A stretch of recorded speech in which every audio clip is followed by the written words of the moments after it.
أحتسب مصيبتي هذه فاخلفني خيرا منها إنا لله وإنا إليه راجعون.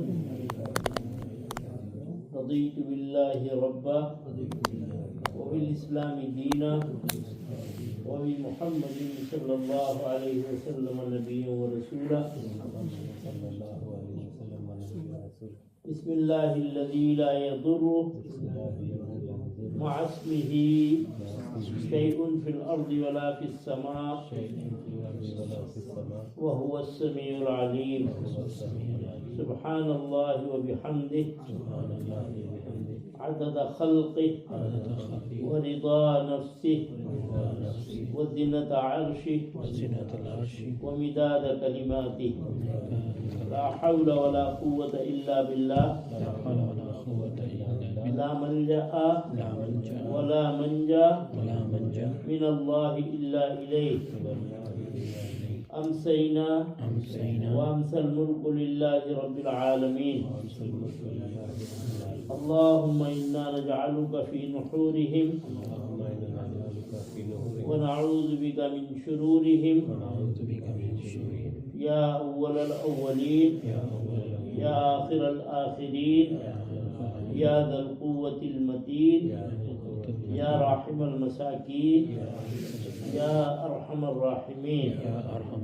اللهم ارفع عنا هذا البلاء والوباء وجميع الأسقام. اللهم اغفر لي وارحمني واجبرني واهدني وارزقني. أسأل الله العظيم رب العرش العظيم أن يشفيك. الحمد لله الذي عافاني مما ابتلاك به وفضلني على كثير ممن خلق تفضيلا.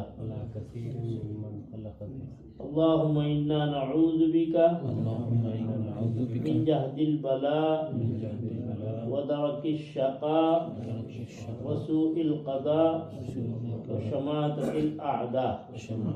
اللهم أنت ربي لا إله إلا أنت خلقتني وأنا عبدك وأنا على عهدك ووعدك ما استطعت. أعوذ بك من شر ما صنعت. أبوء لك بنعمتك علي وأبوء بذنبي فاغفر لي فإنه لا يغفر الذنوب إلا أنت. اللهم اغفر لي ذنبي كله دقه وجله وأوله وآخره وعلانيته وسره. اللهم اجعلني صبورا واجعلني شكورا واجعلني في عيني صغيرا وفي أعين الناس كبيرا. اللهم لك الحمد وإليك المشتكى وبك المستغاث وأنت المستعان ولا حول ولا قوة إلا بالله العلي العظيم.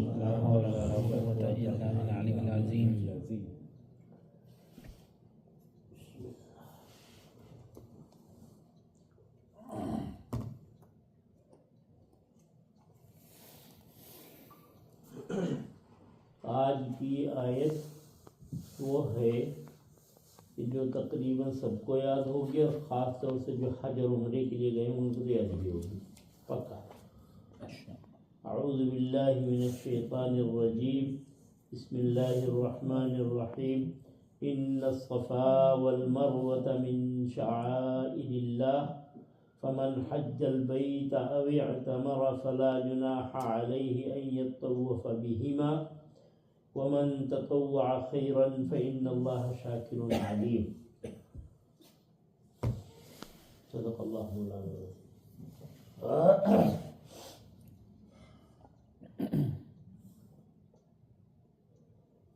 تہذیب اخلاق اس کی بات چل رہی تھی. اور اس کی 4 چیزیں بیان ہوئی. 4 کہہ لیں یا 3 کہہ لیں؟ دونوں کو ملا لیں تو 3 ہے ورنہ 4. کیا؟ ایک چیز تو آدمی ذکر کی عادت ڈالے کہ روزانہ کچھ ذکر کا طریقہ بنائے، چاہے 100 مرتبہ درود شریف، 100 مرتبہ استغفار اور 100 مرتبہ تیسرا کلمہ. دوسرا نمبر شکر، اور تیسری چیز ہے صبر، اور اسی کے ساتھ ہے دعا. تو یہ 4 گننے یا 3 گننے؟ آج کی آیت میں ایک بات بتائی جا رہی ہے. ایک چیز کو کہتے ہیں شعیرہ، اور اسی کا پلورل ہے شاعر. شاعر کہتے ہیں کہ جس سے اس اصل چیز کو پہچانے. جیسے کہتے ہیں شاعر اللہ میں سے. شاعر اللہ میں سے کیا ہے؟ جو قرآن کریم ہے اس کے ذریعے آپ اللہ کو پہچانیں. کعبۃ اللہ ہے، صفا اور مروہ ہے، عرفات ہے، مزدلفہ ہے، جمرات ہے. یہ جتنی چیزیں ہیں سب شاعر اللہ کہلاتی ہیں کہ جن کا احترام ضروری ہے.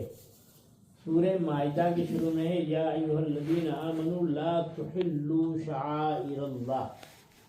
اللہ کی شاعر جو ہیں یعنی جن کا احترام ضروری ہے ان کی بے احترامی مت کرو. لا تحلوا شعائر اللہ. ایک جگہ اور فرمایا ومن يعظم شعائر اللہ فإنها من تقوى القلوب، کہ جس کے پاس تقویٰ ہے، اللہ کا خوف ہے، وہی اللہ کے شاعر سے ڈرے گا اور بچے گا. پہ ہاتھ ڈالتے ہو. تو یہ جو آگے کی آیت ہے اس کا ترجمہ کچھ اور ہے، اور اس سے مسئلہ جو نکلتا وہ کچھ اور ہے، اور اسی سے ہوگی تفصیل. وہ کیا؟ ان الصفا والمروہ. دیکھیے صفا عربی میں کہتے ہیں چکنے پتھر کو، حجر املس جس پر ہاتھ پھسلتا ہو اس کو کہتے ہیں صفا. اچھا، اور مروہ کس کو کہتے ہیں؟ مروہ کہتے ہیں سنگ مرمر جیسے ہوتے نہیں اس طرح پتھر کو، سفید پتھر کو. لیکن وہ سفید کا وہاں تو پینٹ وینٹ لگا رکھا وہ تو اس سے زیادہ کالا، صفا سے زیادہ کالا تو مروہ ہے، کیونکہ مروہ کو سفید ہونا چاہیے، سنگ مرمر جیسا ہوتا ہے. تو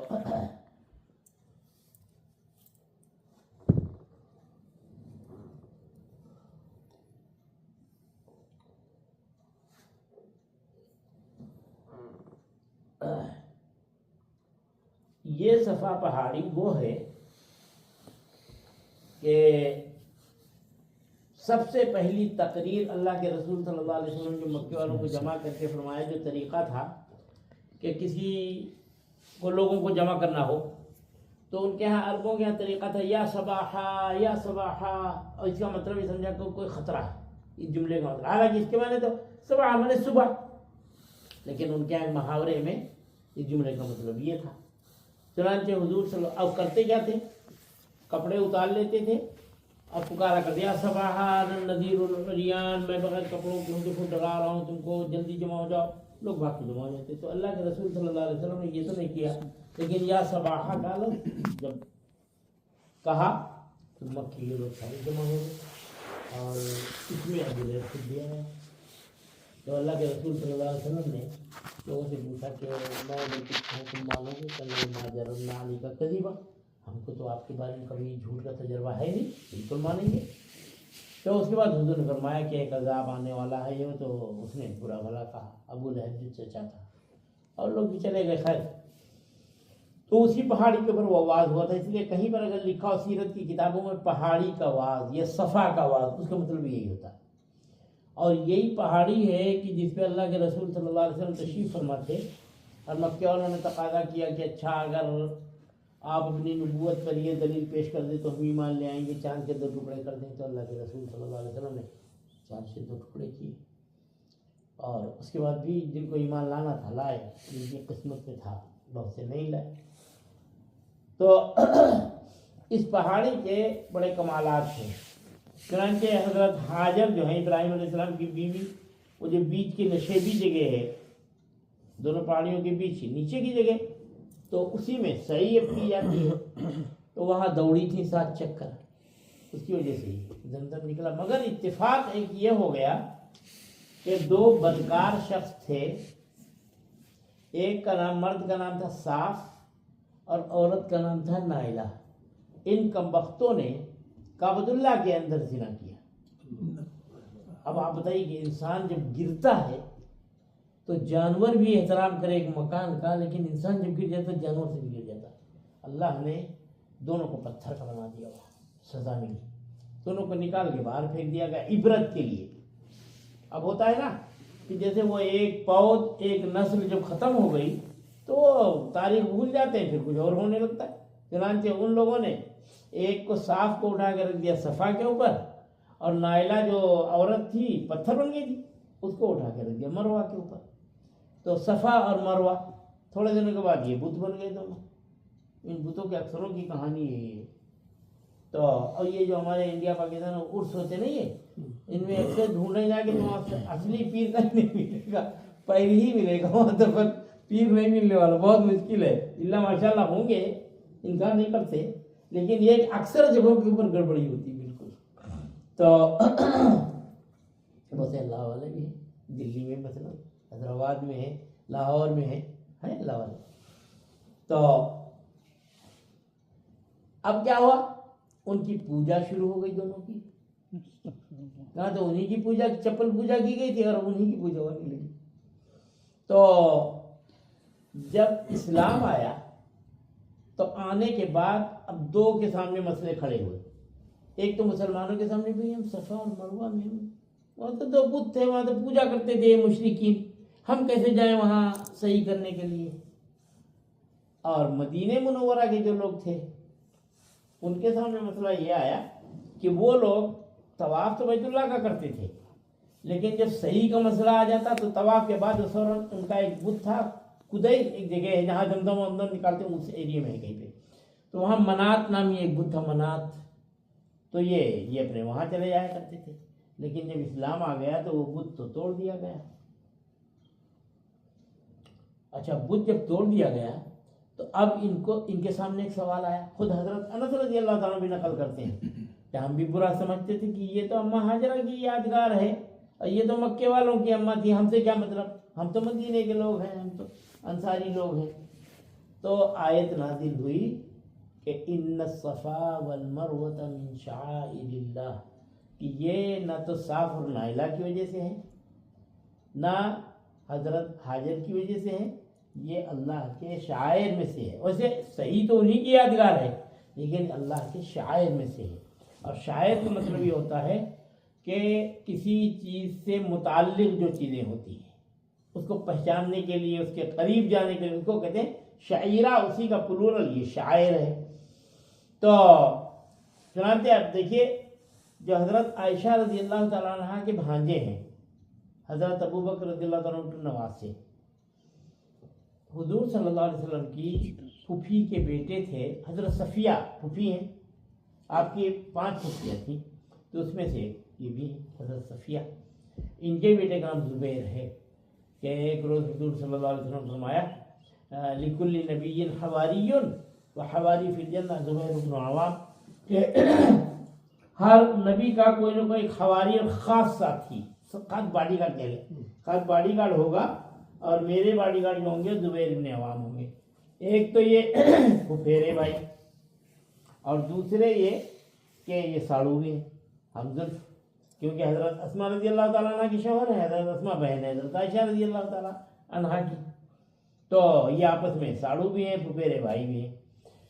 تو ان کے بیٹے تھے 4 زیادہ مشہور ہیں، عبداللہ ابن زبیر، عروہ ابن زبیر۔ تو عروہ جو تھے یہ خالہ کے یہاں رہتے تھے، یعنی حضرت عائشہ رضی اللہ تعالیٰ عنہ کے یہاں۔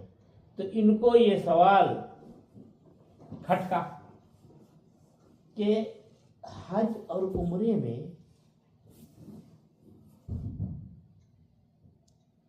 حج میں تو امام شافعی رحمۃ اللہ علیہ کے یہاں جانا فرض ہے، اور ابو حنیفہ رحمۃ اللہ علیہ کے یہاں جانا واجب، واجب بھی فرض ہی کے قریب ہوتا ہے، اگر چھوٹ جائے تو آپ کو دم دینا پڑے گا۔ تو دونوں میں، عمرے میں تو فرض ہی ہے کہ عمرے میں 3 ہی چیزیں تو ہوتی ہیں۔ اب دیکھیے میں بتاؤں، اب پچھلے ہفتے شکاگو سے ایک خاتون کا فون آیا تو کہنے لگے مولانا یہ بتائیے کہ یہ عورتوں کے لیے یا مردوں کے لیے بال کاٹنا کیسا ہے؟ کیسا؟ اگر بال نہیں کاٹیں گے تو احرام سے نکل ہی نہیں پائیں گے، وہ تو احرام کے اندر ہی رہیں گے آپ لوگ۔ کہنے لگے میں 10 سال سے ہر سال عمرہ کرنے جا رہی ہوں۔ میں نے کہا پھر؟ کہنے لگے لوگوں کو دیکھا دیکھی، ایک لٹ پکڑا اور ذرا سا ایسے تھوڑا کاٹ دیا، وہ ختم۔ اور 10 سال کیا، ہاں حج میں بھی کیا ایسے۔ ہم نے کوئی بندے خدا تم کو ملے نہیں بتانے والا، اتنے دم لا دلی اپنے اوپر۔ میں نے کہا دیکھو ہوتا یہ ہے کہ احرام کے اندر آدمی جتنی مرتبہ ناخون کاٹے وہ دم، خوشبو لگائے وہ دم، سلے کپڑے پہنے وہ دم، دیتے دیتے بے دم، دم دیتے دیتے کیا ہوگا؟ بے دم ہو جائے گا آدمی۔ تو اب ان کے میاں جو سمجھ گئے کہ ہم پھنسے، اور جیب کو گھوم گھام کے، جیب تو گرم میری ہوگی، ہلکی ہوگی، خرچہ تو میرے ہوگا۔ تو کہنے لگے اچھا دم پھر پاکستان میں کرا سکتے ہیں؟ ہم نے کہا عمرہ بھی آئیں تھے تو پاکستان میں کیا کرو۔ تو اس کے بعد میں نے بتایا دیکھو جو چیز جہاں سے متعلق ہوتی ہے، بس چیزیں جگہ کے ساتھ تعلق رکھتی ہیں نا، تو آپ کو اس جگہ کا لحاظ کرنا ضروری ہے۔ تو اب اس پہ کہنے لگے کہ تو کتنے دم ہوں گے؟ ہم نے کہا جتنی حیثیت ہو آہستہ آہستہ آہستہ دیتے رہو، اس میں گنجائش تو ہے کہ اکٹھا نہیں دینا، لیکن آپ نے گڑبڑی چھوڑ دیا ہے۔ اور میں نے کہا ہر گروپ میں تو علماء جاتے بتانے والے ہوتے ہیں، وہاں سعودی میں بھی بتانے والے، یہ چیزیں تو وہ بھی بتاتے ہیں۔ تو کہنے لگے کیا کرنا تھا؟ میں نے کہا پورے بال جیسے مرد کیا کرتے تھے؟ کہنے لگے وہ تو چھلا لیتے تھے ہمیشہ۔ تو ہم نے کہا کم سے کم آپ پوچھ لیتے ہیں کسی سے، بال پورے کھولنے کے بعد پکڑا اور اتنے بال پورے کاٹنے پورے سر کے، یا کم سے کم 1/4 اتنے کٹنا فرض ہے، 1/4 جتنے پہ مسا ضروری۔ عورتوں کے لیے یا مردوں کے لیے؟ مردوں کے بھی عورتوں کے بھی، دونوں کے۔ اگر مرد اپنی جیسے بڑے ہیں مشین چلا رہا تو اتنے کٹوائے، 1/4 تو فرض ہے، پورے سر کے کٹائے۔ اب ظاہر ہے کہ بیچ کے کٹائے گا اور آدھے نہیں کٹائے گا تو میوزیم کوئی کیوں جائے گا پھر؟ تو یہ آدمی آ گیا میرے لیے، اس لیے تو پورے کٹانا پڑیں گے نا بھائی۔ تو اور عورتوں کو پورے بال کھولنے اور کھولنے کے بعد پھر ایک انگل اتنے پورے قینچی سے کاٹ دیا۔ ہاں ہاں اتنا، ہاں پیچھے اور کیا سارے پکڑ گیا ایسے۔ اور یا پھر کیا نام ہے کم سے کم 1/4 تو کٹنا ہے پورے سر کے، 1/4 جتنے میں مسا ضروری ہے۔ نہیں عورتوں کے لیے بھی یہی مسئلہ ہے اور مردوں کے لیے بھی یہی۔ تو بعض عورتیں اس میں غفلت کرتی ہیں، پیچھے سے کاٹیں گے عورتوں کے بعد، آگے سے بھی کاٹیں گے؟ نہیں آگے ضرور ہے، جب آپ کھول دیں گے پیچھے چوٹی تو آگے کہاں سے ہے؟ پیچھے چلے جائیں گے تو وہیں سے پکڑ کے کاٹا۔ تو اب اس میں لوگ غفلت کرتے ہیں۔ ایک خاتون کہنے لگی میں تو پھر گنجی ہو جاؤں گی، تو میں نے پھر عمرے کر کیوں نہیں اتنے زیادہ؟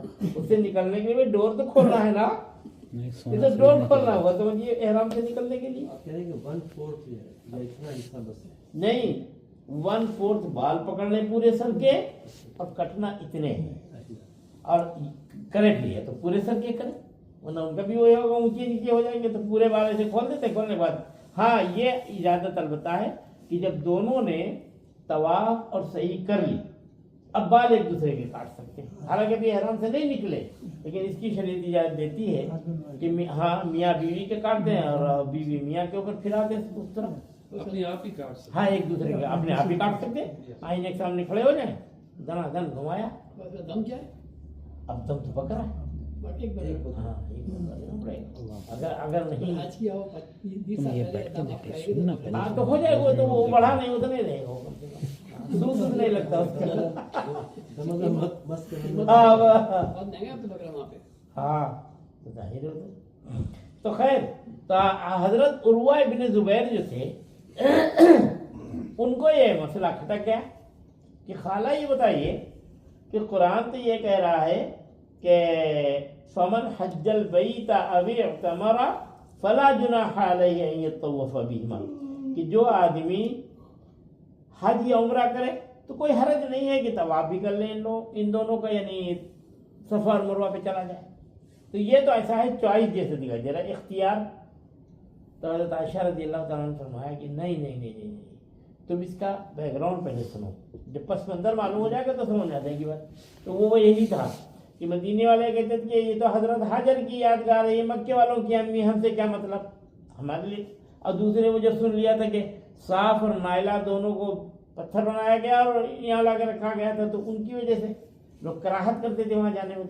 تو اللہ نے فرمایا فلا جناح علیہ ان یطوف بہما، دونوں کے طواف اور سعی کرنے میں کوئی حرج نہیں ہے، بلکہ یہ تو شاعر اللہ میں سے ہے، جانا ہی جانا ہے. جو حرج سمجھتے تھے اس کا انکار کیا، کوئی حرج نہیں، وہاں جانا ہے آپ کو. تو اس آیت میں یہ مسئلہ بتایا گیا کہ ان الصفا والمروہ من شعائر اللہ، کہ صفا اور مروہ دونوں اللہ کے شعائر میں سے. اب یاد اس وقت کو کیجئے کہ حضرت ابراہیم علیہ السلام چھوڑ کے آئے، اور جب اللہ نے فرمایا اسلم، اسلام لاؤ، تو کہنے لگا اسلم تو رب العالمین، رب العالمین کے سامنے میں جھک گیا. تو اللہ نے فرمایا ایسے نہیں، امتحان لیں گے. اور امتحان اتنا مشکل امتحان ہوا کہ بچہ گود میں، بیوی اور چند کھجوریں ہیں اور کچھ پانی ہے. وہاں چھوڑ دیا، اور چھوڑنے کے بعد جب چلنے لگے کچھ کہا نہیں، سمجھایا نہیں. فیصل بک کر کے کہتے بیٹا انٹر ہوتے ہی فوراً جب ہوٹل میں پہنچا وہیں سے کال کرنا، رائٹ فرانس، ہاں فوراً بتانا کہ ہم پہنچ گئے، ابو بالکل ٹھیک ٹھاک ہوٹل کے اندر پہنچ گئے. اور یہاں کیا ہے کچھ پتہ ہی نہیں کیا ہونے والا ہے. لیس ہونا دائن والا مجیب، نہ پتھریلا علاقہ، بالکل پتھر بتائیے کہ جہاں کے اوپر سوائے کیکر کے درخت کے ببول ابول کے ہو جاتے ہیں، اس کے علاوہ اور کچھ وہاں ہوتے ہی نہیں. تو اب وہاں پہ چھوڑ کے جانا بڑے جگرے کا کام ہے. کہتے جب ابراہیم علیہ السلام جانے لگے تو حضرت حاجر نے پوچھا کہ الہ سیدی کدھر جا رہے ہیں ہم؟ ایک بار نہیں بولے، دوسری بار نہیں بولے، تیسری مرتبہ خود سمجھ گئی. امرک اللہ بہذا، آپ کو اللہ نے حکم دیا؟ کہنے لگے نعم، ہاں. کہنے لگے اذن لا یضیعنا، پھر تو جہاں اللہ ضائع نہیں کرے گا. بیوی بھی کتنے ایمان کی اور جگرے کیے. اذن لا یضیعنا، آپ جائیں. بتائیے پتھروں میں کون ہوں گے وہاں؟ خونخوار بھیڑیے ہوں گے اور کیا کیا جانور ہوں گے پتہ نہیں. لیکن میں گھبرائی نہیں پڑی. اس کے بعد جب وہ سب ختم ہوا تو اللہ نے دیکھیے تاریخ بنائی. تو آج سب سے زیادہ کہتے نہیں بیجی سب سے زیادہ جو ایئرپورٹ ہوتا ہے وہی ہوتا ہے سب سے زیادہ، جہاں پبلک نہیں تھی، کوئی جواب دینے والا نہیں تھا، اور اللہ نے اس کو جب نوازا اور قبول کیا تو آج ایسا ہو گیا کہ وہاں لوگ جانے کے لیے ترستے ہیں. تو یہ صفا اور مروہ. تو آگے بتایا گیا کہ ان الصفا والمروہ من شعائر اللہ، صفا اور مروہ جو ہیں یہ اللہ کے شعائر میں سے ہیں. اور شاعر اللہ کا احترام ضروری، جیسے اذان ہے. کہیں کہ لوگ بالکل اذان کہنا بند کر دیں تو جو امیر ہوگا، حاکم ہوگا، اس کے لیے حکم یہ ہے کہ وہ زبردستی ان سے کرے اور اذان کہلوائے. یعنی مراد اللہ کے شاعر میں سے جو چیزیں ہیں کہ جو اللہ کی پہچان کا ذریعہ، مسجدیں ہیں، اذان ہے، کعبۃ اللہ ہے، قرآن ہے، صفا ہے، مروہ ہے، عرفات ہے، مزدلفہ، مشعر حرام. اس لیے کہتے ہیں اس کو مشعر حرام، اور اس کے بارے میں اعلان کروا دیا وَمَن يُعَظِّمْ شَعَائِرَ اللَّهِ فَإِنَّهَا مِن تَقْوَى الْقُلُوبِ. اللہ کے شاعر کا احترام وہی کرے گا جس کے دل کے اندر تقویٰ اور پرہیزگاری ہوگی. آج میں ایک تاریخ پڑھ رہا تھا کہ عمر ابن عبدالعزیز رحمۃ اللہ علیہ، آپ نے نام تو سنا ہے، تو انہوں نے ان کے بعد عراق کے گورنر نے لکھ کے بھیجا کہ حضرت بیت المال میں مال بہت ہے، ہم کیا کریں؟ آج کیا کہتے ہیں، قرضہ نہیں مل رہا امریکہ سے یا کہیں سے بھی قرضہ نہیں مل رہا، وہاں کیا کریں، بیت المال بھرا ہوا ہے، کیا کریں اس کو؟ تو حضرت عمر ابن عبدالعزیز رحمۃ اللہ علیہ کا خط پہنچا کہ جو یتیم اور بیوائیں ہیں ان کے اوپر خرچ کرو. کہنے لگے حضرت ہم کر چکے، کوئی باقی نہیں. اچھا.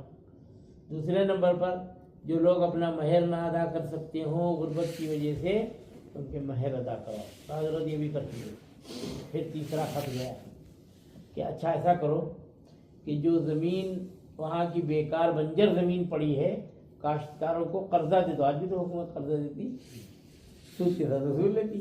ان کو قرضہ دے دو یا دے دو بالکل، اور ان سے کہو آبادکاری کروائیں، یعنی اس زمین کو زندہ کریں. اس بارے میں وہ کہتے ہیں احیاء الموتا، مری ہوئی زمین کو زندہ کرنا. ان کا یہ بھی کر چکے. تو جب استاد پڑھا رہے تھے تو ایک لڑکے نے پوچھا کرنے کہ بھائی کہاں سے دولت کا خزانہ کھل گیا تھا یہاں، کہاں سے؟ تو کہنے لگے وہ بھی انہی کی زندگی سے سمجھو گے. کیسے؟ کہنے لگے کہ ایک دن عمر ابن عبدالعزیز رحمۃ اللہ علیہ، یہ بڑی دلچسپ بات ہے، عمر ابن عبدالعزیز رحمۃ اللہ علیہ گھر پہنچے اور بیوی جو تھی ان کی وہ چچیری بہن تھی، سلیمان ابن عبد الملک جو بادشاہ گزرے ان کی بیٹی تھی. ان کے بعد ایک گٹھری زیور تھا. ظاہر اتنے بڑے بادشاہ کی بیوی ہیں تو ایک گٹھری زیور ان کے پاس تھا. تو جس وقت پہلے دن آئے، یہ تنہائی ہوئی، تو بیوی سے کہا کہ دیکھو بھائی دو باتیں ہیں، یا تو تم یہ زیور لے لو جو تمہارے ابا نے پبلک کا چوس کے دیا ہے تم کو. ابا کا نہیں ہے، یہ ابا کہاں سے لائے؟ کون سی فیکٹری چل رہی ہے ابا کی؟ وہ چچے تو ہے میرے، وہ مجھے جانے میں ان کو جانوں. تو یا تو یہ تم لے لو تو عمر نہیں رہے گا، اور اگر عمر کو لینا ہے تو پھر یہ واپس کرنا پڑے گا. تو ان کا ٹھیک ہے، سب جمع کیا، دے دیا بیت المال میں. اور دے دینے کے بعد چنانچہ جب عمر ابن عبدالعزیز رحمۃ اللہ علیہ کا انتقال ہوا اور جب سلیمان ابن عبد الملک کے بیٹے بیٹھے تھے تو انہوں نے کہا کہ باجی بہن سے کہ وہ زیور اسی طرح بندھا ہوا رکھا ہے، آپ کہیں تو میں نے کہا اچھا. تو مطلب عمر ایسے تھے کہ ان کی زندگی میں تو ان کا احترام کیا جائے، مرنے کے بعد ان کا خیال ہی نہ رکھا جائے، یہ تو ہو ہی نہیں سکتا. گیا تو گیا، وہ بھی بڑے اعلیٰ درجے کی متقی پرہیزگار تھی. تو ہوا یہ کہ عمر ابن عبدالعزیز رحمۃ اللہ علیہ جب گھر آئے تو بیوی پوچھنے لگے ایک درہم ہے تمہارے پاس؟ تو انہوں نے مطلب جیسے ایک تنزیہ جملہ بات ہوتے ہیں، عورتیں بولتی ہیں نا شوہروں سے، تو انہوں نے مذاق کے طور پہ کہا آپ اتنی بڑی سلطنت کے بادشاہ اور مجھ سے ایک درہم پوچھ رہے ہیں؟ کہنے لگے اس درہم، جس درہم کی تم بات کرے وہ آگ ہے، آگ جہنم کی، وہ میں بھی سمجھتا ہوں. وہ تمہارے پاس ہے کیا؟ جو آپ کے پاس نہیں ہوگا میرے پاس کہاں سے ہے؟ اچھا کیوں چاہیے؟ تو انہوں نے کہا کہ لگے میں گزر رہا تھا راستے میں تو انگور کی دکان تھی، میرا دل چاہا انگور کھانے کو. میں نے کہا کہ کہنے لگے نہیں میرے پاس تو نہیں. تو استاد نے جواب دیا کہ جب بادشاہ ایسا ہوتا ہے تو وہاں کا بیت المال فل ہوتا ہے، اور اب بادشاہ انگور جب کھاتا ہے تو پھر اس کو بیت المال میں پیسہ نہیں ہوتا بیواؤں کو دینے کے لیے، غریبوں کو، یتیموں کو بانٹنے کے لیے، اور یا مردہ زمین زندہ کرنے کے لیے. وہاں یہ چیزیں نہیں ہو سکتی. یہ سب چیزیں اللہ کے شائع میں سے ہیں. تو عمر ابن عبدالعزیز رحمۃ اللہ علیہ نے بہت سے کارنامے انجام دیے. اس میں سے ایک یہ ہے کہ ایک دن جمعے کے بعد گھر پہنچے تو بیٹی جو کھانا دینے کے لیے آئی تو منہ میں کیا نام ہے ایسے کپڑا کچھ لگائے ہوئے دے کے چلی گئی. تھوڑی دیر بعد دوسری بیٹی پانی وانی کچھ لے کے آئی، وہ بھی اپنے منہ پہ کپڑا لگا. تو بیوی بلایا کہ بھائی بچیوں کیا ہوا، یہ منہ پہ کپڑے لگا رہے؟ کہ اصل میں کوئی دال وغیرہ کے لیے تھا نہیں کچھ، آج روٹی اور پیاز کھایا ہے تو آپ کو بو نہ آئے اس واسطے منہ کے اوپر ہاتھ رکھ. تو بلایا اور بلانے کے بعد سب کو جمع کیا. 6 اولاد تھی اور سب سے کہا کہ بیٹا ہم چاہتے تو تم کو مرغن غذائیں کھلا سکتے تھے جیسے کہ لوگ کرتے آئے، لیکن تمہارا باپ آگ میں بھگتتا قبر میں جا کے. لیکن اب میں نے جو کچھ تم کو کھلایا حلال ہے، اور اللہ کی طرف سے امید ہے کہ اللہ میرے اوپر ترس کھائیں گے اور تمہاری بھی زندگی خراب نہیں ہوگی کسی کی. اور حقیقت یہ ہے کہ عمر ابن عبدالعزیز رحمۃ اللہ علیہ کے جو بیٹے تھے اللہ نے اتنی برکت دی ان کو کہ ایک ایک آدمی 100 گھوڑے اور اونٹ تیار کر کے مجاہدین کو دیا کرتا تھا، ماں ساز و سامان کی. اور وہی جو ولید کے بیٹے تھے صالح کے، جو لاکھوں ان کے گھر میں کھیلا کرتے تھے، یہ لاکھوں میں کھیلتے تھے، تو ان کے بچوں کو وہ جو جامع اموی ہے تو اس میں بھی مانگتے ہوئے دیکھا. میں نے خود پڑھا تھا ایک کتاب، ہے میرے پاس ابھی کتاب، میں دوں گا کسی کو نہیں، مگر اس لیے کہ بڑی مشکل سے ملتی ہے. وہ مفتی عبدالستار صاحب ایک ہیں وہاں مکی مسجد میں، ان سے میں نے ایسی کہا، میں نے کہا وہ فلاں کتاب بھیجو ذرا مجھے ایک چیز دیکھنا ہے. کہا کہ یار تجھے وہ یاد نہیں ہے کہ جو آدمی کتاب دے دے وہ بیوقوف، ہم ملنے کے بعد واپس کریں اس سے بڑا بیوقوف. تو مجھے تو بڑا بیوقوف بنانا چاہ رہا، میں تو میں واپس کر دوں.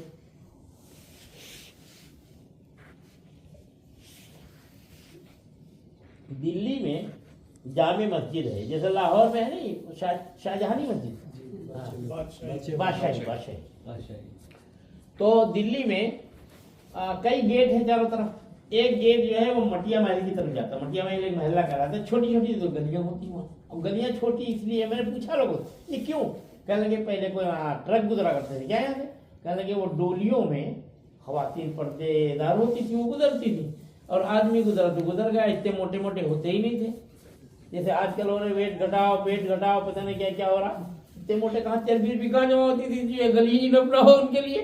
اس دن ایسے ایک صاحب کہنے لگے اب گلے ملنے کا وقت آ رہا ہے عید کے دن. میں نے کہا گلے کیسے ملو گے؟ کیوں؟ ہم نے کہا پیٹ ملیں گے، گلے کہاں ملیں گے؟ اتنے بڑے بڑے پیٹ ہیں وہی. تو ہم نے کہا معانقہ نہیں ہوتا، مباطنہ ہوتا. بطنون کیا ہوتے پیٹ جاتے. میں نے کہا مباطنہ ہوتا ہے. اب تو پیٹ ملتے گلے کہاں ملتے؟ تو مٹیا محل کی گلی جو ہے وہاں ایک جھوپڑی میں سے ایک بڑا باںکا لمبا آدمی چرکٹ جیسے کپڑے پہنے روزانہ نکلتا تھا عشاء کے بعد اندھیرے میں، اور کہا کرتا تھا کہ 4 آنے کا سوال ہے، اللہ ہی دلائے گا. بس یہی کہا کرتا تھا. لوگ اپنے کو دے دیا کوئی. تو ایک دن ایک شخص نے اس کو پکڑا، اور پکڑنے کے بعد اس سے پوچھا کہ میاں تم رات ہی کو نکلتے ہو اور 4 ہی آنے کا سوال کرتے ہو، یہ مسئلہ کیا ہے؟ تو اس نے کہا کہ میاں تم مجھے پہچانتے نہیں، بہادر شاہ ظفر کا میں نواسا ہوں. حالات نے یہاں پہنچایا مجھے کہ میں بھیک مانگتا ہوں. اور جس روڈ اور گلی میں میں سج دھج کے گھوڑے پہ بیٹھ کے جب نکلتا تھا، ایسا باقا جوان تھا میں کہ لوگ دیکھنے کے لیے انتظار میں رہتے تھے کہ ابھی وہ گزرے گا. اب میرا یہ حال ہے تو کیسے دن میں نکلوں میں؟ کس منہ سے نکلوں دن میں؟ اور انہوں نے لکھنے والوں نے خواجہ حسن نظامی ہے اس کے مصنف، اس کتاب کے اس کا نام ہے بیگمات کے آنسو. آپ اگر چاہیں تو اس کو پڑھیں منگا کے. پوری مغلیہ خاندان کی تاریخ ہے اس میں.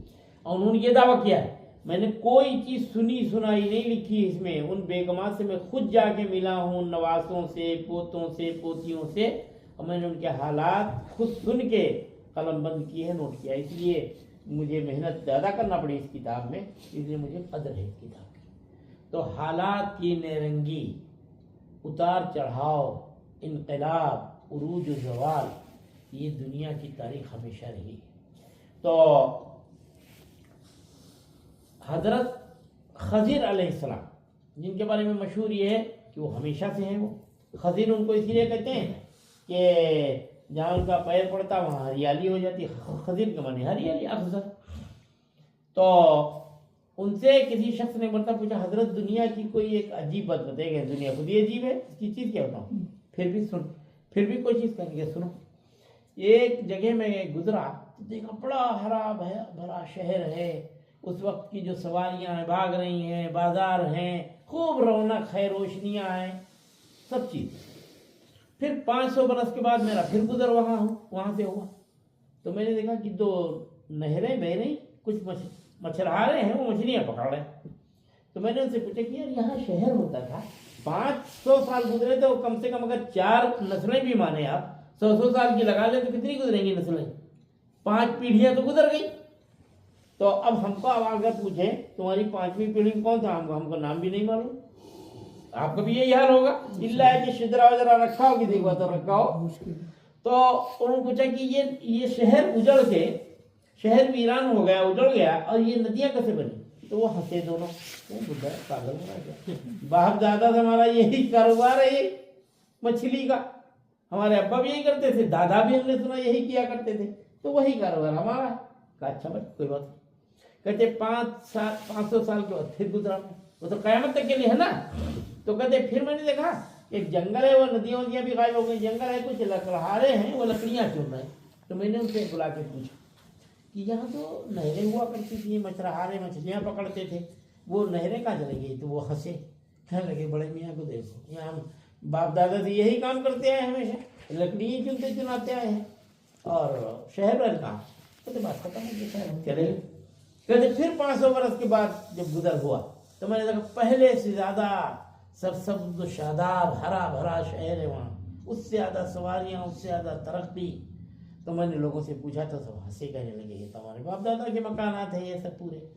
تو جس جگہ بیٹھے ہوئے ہیں کتنی بار یہاں قبرستان بنے ہوں گے، کتنی بار یہ شہر آباد ہوئے ہوں گے، کتنی بار بھی پہلے سے ہے نا بھائی. آدم علیہ السلام سے پہلے ابن کثیر رحمۃ اللہ علیہ نے البدایہ والنہایہ ان کی کتاب ہے، اس میں لکھا ہے کہ جناتوں سے بھی پہلے ایک قوم آباد تھی، ان کا نام تھا ہن اور بن. ہاں یہ قوم تھی، جیسے یاجوج ماجوج دو نام آتے نا، تو اسی طرح ہن اور بن تھے. مارا ماری لڑائی جھگڑے جب انہوں نے شروع کیا تو فرشتوں نے کے مار مار کے ان کو سب کو بھگا دیا، پھر جناتوں کو آباد کیا. وہ جو وہ جنات کی تھے، وہ کچھ جنات کی قسم کی تھی اور آگے تفصیل نہیں لکھی انہوں نے. اچھا آگے مگر وہ کلے مٹی کے نہیں تھے. ہاں نہیں، وہ انسانوں کے علاوہ کوئی تھے. تو اس کے بعد پھر جناتوں کو آباد کیا، جناتوں نے بھی اپنا کاروبار شروع کیا، مارا ماری خون بہانا. تو اسی لیے جب ہمارا نمبر آیا تیسرا تو فرشتوں نے اسی لیے تو اعتراض کیا تھا، شاید اس مٹی کی خاصیت یہ ہے کہ یہاں جو آئے گا وہ یہی کاروبار کرے گا. کون؟ کرکٹ اور بلہ، مارا ماری خون. اسی لیے کہا تھا نحن نسبح بحمدک ونقدس لک، ہم آپ کی پاکی بیان کرتے ہیں، آپ کیوں لائیں گے ایسی قوم کو جو ویسفک الدماء، سب کے دماغ کرے گی، خون بہائے گی، خون ریزیاں کرے گی.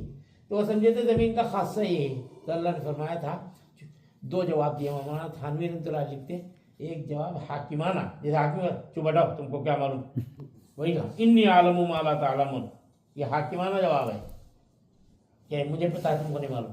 پھر اللہ نے حکمت سے سمجھایا، وہ چیزیں بتا دی فرشتوں کو اور انسان کو بھی بتائی. آدم علیہ السلام نے کھٹاکھٹ 5 سبق اور پارے سبق اور مختہ مختہ سب سنا دیا، پورا کھٹاکھٹ کھٹاکھٹ. اب فرشتے بیچارے بیٹھ گئے، قالوا سبحانک لا علم لنا الا ما علمتنا، جو آپ نے ہمارے دل میں ڈال دیا، فیڈ کر دیا ہے نا، جسے کمپیوٹر میں فیڈ کرو. آج کل وہ آ رہا نہیں، وہ اب وہ کام کریں گے نا تھوڑے دنوں کے بعد. اے آئی، کون؟ اے آئی، آرٹیفیشل انٹیلیجنس. ہاں وہ جو آگے وہ کام کریں گے، ان کو فیڈ کر دیں گے. ہاں روبوٹ فیڈ کر دیں گے ان کو، ان کے کھوپڑی شریف میں. اب وہ بس اپنے مال بک کر رہے ہیں، مال وصول رہے ہیں، سب کو. تو وہ اسی کیا نام ہے، فرشتوں کو فیڈ کر دیا اللہ نے، بس اتنا ہی وہ کام کرتے ہیں بیچارے. تو آدم علیہ السلام کے سامنے ہار مان گئے. تو ہم خلیفہ صرف نہیں بلکہ خلیفہ کے خلیفہ ہیں ہم، یعنی پہلے ہن اور بن آئے، پھر جنات آئے اور پھر حضرت انسان آئے ہیں. اب فرشتے بیچ میں آتے جاتے رہتے ہیں. تو کہہ یہ رہا تھا کہ حضرت خضر علیہ السلام نے بتایا کہ اس دنیا میں یہ نیرنگی، عروج و زوال، ترقی تنزل، یہ ہمیشہ اتار چڑھاؤ چلتا ہی رہا ہے. اور کیسے کیسے لوگ آئے، جیسے ہمارے استاد کے دروازے کے اوپر ایک شعر لکھا تھا، طلبہ آتے ہیں پڑھتے ہیں اپنے چلے جاتے ہیں. تو اس میں لکھا تھا یہ چمن یوں ہی رہے گا اور ہزاروں بلبلیں اپنی اپنی بولیاں سب بول کر اڑ جائیں گے. کتنے لوگ اپنی بولی بول کے چلے گئے. فرعون بھی اس میں آیا جو انا ربکم الاعلیٰ کا دعویٰ کیا کرتا تھا. کیا کہتا تھا؟ میں رب، خالی کہتا انا ربکم، تو بھی چل رہی تھی بات. نہیں، اعلیٰ بھی لگا دیا اس میں، صفت انا ربکم الاعلیٰ، میں رب ہوں اور سب سے بڑا رب ہوں. اور انسان کی ایک کمزوری ہے کہ انسان کو اگر کوئی جھٹکا نہ لگے، یہ جھٹکے بھی بڑے کام کے ہوتے ہیں اللہ کی طرف سے. بعد میں اللہ تعالیٰ اپنی یاد دلانے کے لیے، اپنے قریب کرنے کے لیے، بندے کو غفلت کی نیند سے بیدار کرنے کے لیے یہ جھٹکے لگاتے ہیں. اللہ تعالیٰ کبھی بیماری آ گئی، کوئی تکلیف ہو گئی، مانگے نہ آدمی، لیکن عافیت مانگے اللہ تعالیٰ. اور نہیں عافیت مانگے گی تو کیا ہوگا معلوم؟ ایک بڑے میاں اپنے تھے، بڑے اللہ والے تھے، اپنے نماز پڑھا کرتے تھے. ایک دن کہنے لگا اللہ میاں آپ نے جاب لگا رکھا، صبح سے شام تک محنت کرتے، 2 روٹی کا اگر انتظام آپ کر دیں، آرام سے اللہ ہم کرتے رہیں گے دن بھر. اللہ نے اچھا. شام میں آ رہے تھے اور وہاں جاب کر کے اپنے آ رہے تھے، اور وہاں دیکھا کہ یہ بھیڑ لگی ہے، اور جب مارا ماری ہوتی تو بھیڑ لگ جاتی. تو پولیس کا کام کیا ہوتا ہے؟ کردنی نہ کردنی، مجرم غیر مجرم کوئی بھی ہو، چلاؤ اندر سب پورے. ان کو بھر لے گئے، ان کو بھی لے گئے. اب یہ شام میں بیٹھے ہیں، اب کہہ رہے ہیں اللہ میں یہ کیا کیا؟ کہتے ہیں تو کہا تھا 2 روٹی کا انتظام کر دیا گھر والا. ارے نہیں نہیں نہیں نہیں. تو اللہ تعالیٰ سے کیش کا بول دیتی نا، کہنے لگے عافیت مانگا کرو، عافیت. اللہ تعالیٰ ہمیشہ عافیت مانگو. مدینہ منورہ جب صحابہ رضوان اللہ علیہ مجمعین ہجرت کر کے آ گئے تو مدینہ کا پرانا نام یثرب ہے. ایک ہی جگہ آیا قرآن میں، سورہ احزاب میں، یا اہل یثرب لا مقام لکم. تو یہ ایسا بولنا گناہ ہے؟ اب غلط ہے اس نیت سے اگر بولے یا صرف جیسے اب قرآن میں آیا تو آپ پڑھیں گے ترجمہ بھی کریں گے، اگر اس نیت سے بولے آدمی کی بیماری کی جگہ تب پھر گناہ ہے، 70 مرتبہ استغفار کرنا چاہیے۔ علامہ سمہودی کی ایک کتاب ہے وفاء الوفا، 2 جلدوں میں ہے اور ہے میرے پاس ماشاءاللہ، تو اس میں لکھا ہوا کہ 70 بار استغفار کرے آدمی اگر اس نیت سے کہا۔ تو وہاں ایک بخار ہوتا تھا سب کو مدینہ منورہ میں، تو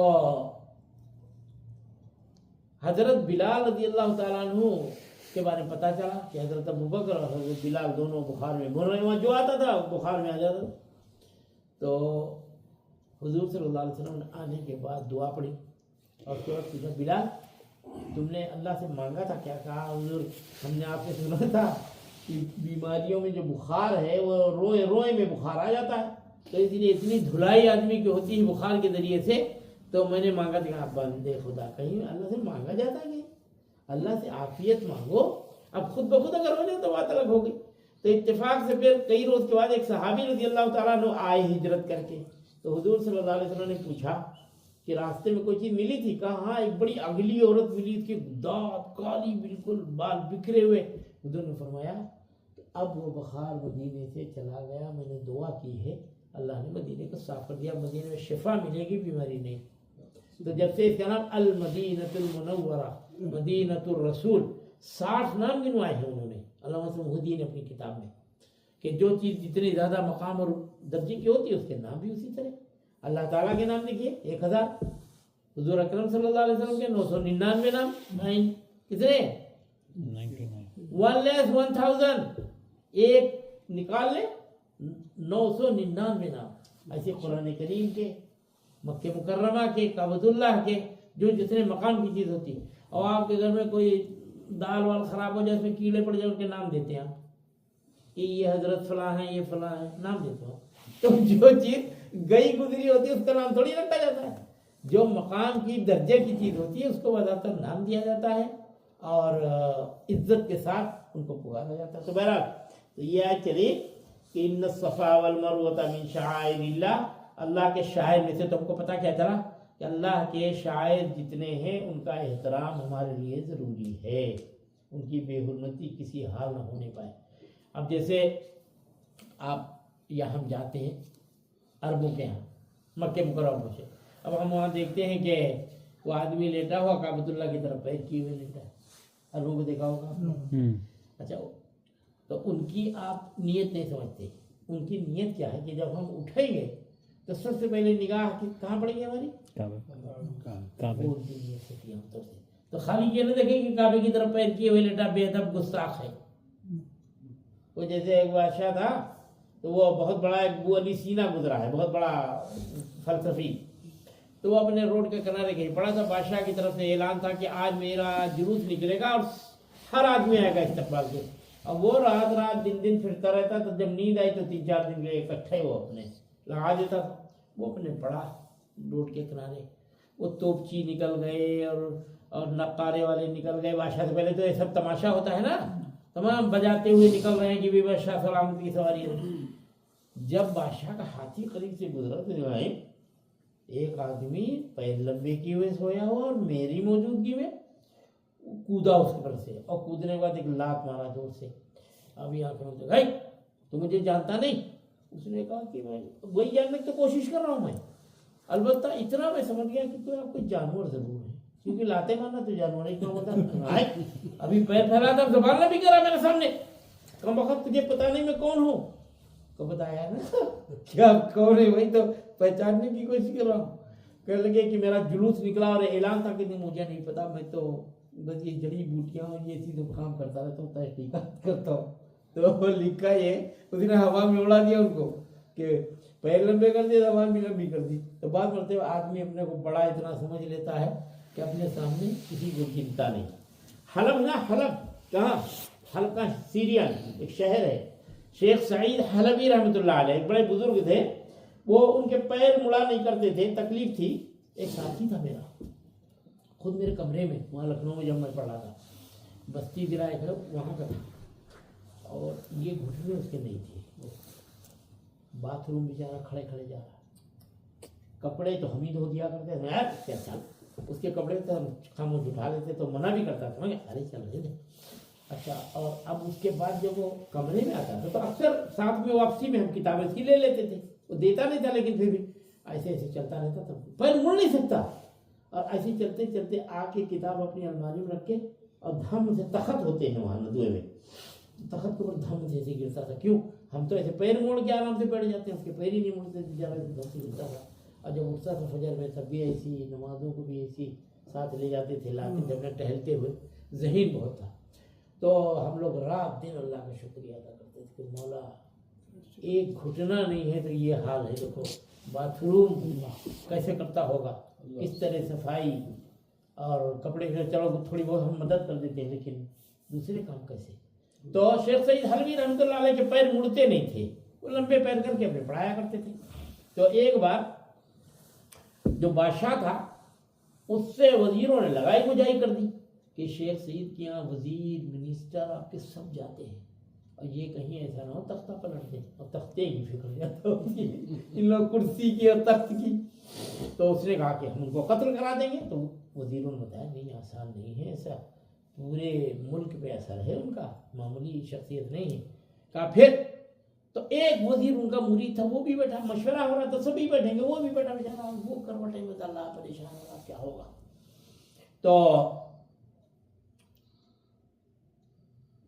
طے ہوا کہ ایک جلوس نکلے گا اور مسجد کے قریب سے بھی گزرے گا، اور اعلان یہ کرائیں گے کوئی شخص نہ ہو کہ جو استقبال کے لیے آئے گا، نہیں آئے گا تو سزا ملے گی.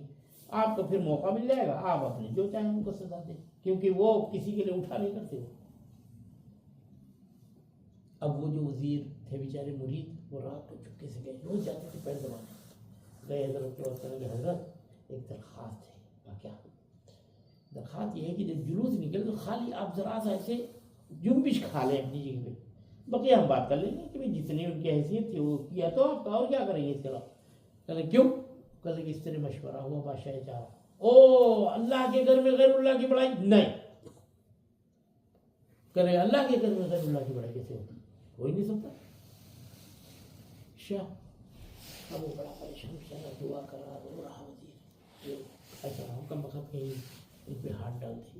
چنانچہ جب جلوس نکلا، حضرت اپنے طلباء کے لیے پڑھا رہے ہیں، اسی طرح پیر لمبے کیے ہوئے، مڑتے ہی نہیں تھے، اور اتفاق سے تکبر کے خلاف حدیثیں چل رہی. اب بادشاہ غصے کے مارے کودا ہاتھی پر سے، اور خود ہی غصے کے مارے مسجد میں گھسنا چاہا. تو جب دیکھ لیا کہ جوتے پہن کے آ رہا تو فرما دیا لا تدخلوا فی بیت اللہ جبارا، اللہ کے گھر میں ظالم جابر کوئی داخل نہیں ہو پاتا. ابابیل کا واقعہ تمہارے سامنے ہے. وہ گھبرا گیا، جوتی اتارا، درس میں آ کے بیٹھ گیا، اور درس جو ختم ہو گیا تو اس کے بعد اس نے 2 تھیلیاں اشرفیوں کی بھری ہوئی بھیجی، اور لکھ کے بھیجا کہ آپ اپنے شاگردوں یا جس پہ چاہیں آپ خرچ کریں. تو حضرت نے اسی پرچے پہ پیچھے لکھوایا ایک جملہ، وہ میرے استاد نے مجھے یاد دلایا تھا، اس کی شکیل طابق تھے، ابھی انتقال ہو گیا. اس پہ لکھوایا ان من امد الیہ رجلیہ فلا امد الیہ یدیہ، کہ جس کی طرف میں نے پیر کر رکھے تھے، جب وہ آیا تھا تو پیر ایسے لمبے تھے، تو اس کی طرف میں نے پیر پھیلایا تو ہاتھ کیسے پھیلاؤں گا اس کے سامنے؟ ہاتھ تو میں کسی اور کے سامنے پھیلاتا ہوں. کہ ان من امد الیہ رجلیہ فلا امد الیہ یدیہ، ہاتھ نہیں پھیلا سکتے. اب وہ شرمندہ ہو گیا، اب خاموش اپنی جگہ. تو اللہ والوں کا معاملہ کچھ الگ ہوتا ہے. تو حضرت بلال رضی اللہ تعالیٰ خود نے فرمایا بھائی عافیت مانگا کرو، بخار نہ مانگ لیا کرو. شوق میں آ کے معلوم ہوا روئے روئے سے بیماری اور گناہ جھڑ جاتے ہیں، کہ لگے بخار مانگ کے بیٹھ گئے ہو کر رہے ہو. تو اس لیے اللہ کے شاعر، چاہے وہ مدینہ منورہ کی شکل میں ہو، نبی کی شکل میں، قرآن ہو، کعبۃ اللہ ہو، عرفات ہو، مزدلفہ ہے، جمرات ہے، منی ہے، ان سب کا احترام ضروری ہے. اذان ہے، کسی جگہ پہ لوگ اذان روک دیں تو پھر ان سے تو کیا نام ہے آدمی قتال کرے اور جنگ کرے کہ بھئی اذان شاعر اللہ میں سے، اس کو کیسے بند کر سکتے ہو. تو اس لیے ان چیزوں کا جب احترام آدمی برقرار رکھتا ہے تو پھر ایمان بھی اس کا اسی طرح بڑھتا رہتا ہے. اللہ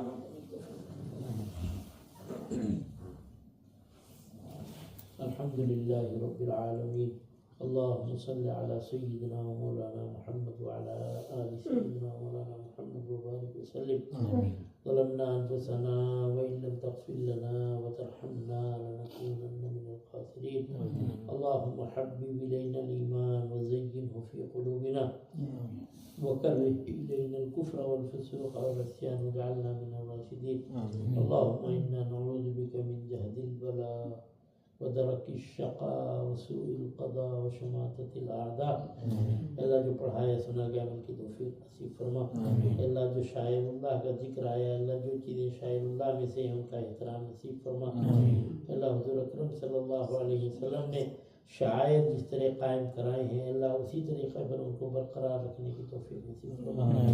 اللہ ساری دنیا میں آج امت ذلیل ہے، رسوا ہے، مولا عزت رفتہ واپس فرما. ایک دوسرے کا احترام اور اکرام نصیب فرما. مولا جو پڑھایا سنا گیا اس پر عمل کی توفیق نصیب فرما. مولا حضور صلی اللہ علیہ وسلم نے جو دعائیں مانگی ہیں اللہ ان میں ہمارا حصہ نصیب فرما. ان شرور سے، آلام سے، آفات سے پناہ چاہیے ہم کو پناہ نصیب فرما. جتنے لوگ ہاتھ اٹھائے ہوئے ہیں مولا سب کے اپنی ضرورتیں اور حاجتیں ہیں سب کو پورا فرما. مرحومین کی مغفرت فرما. جن کو عافیت نصیب فرما. مریضوں کو صحت و عافیت نصیب فرما. وصلی اللہ تعالی علی خیر خلقہ سیدنا محمد وآلہ وصحبہ اجمعین.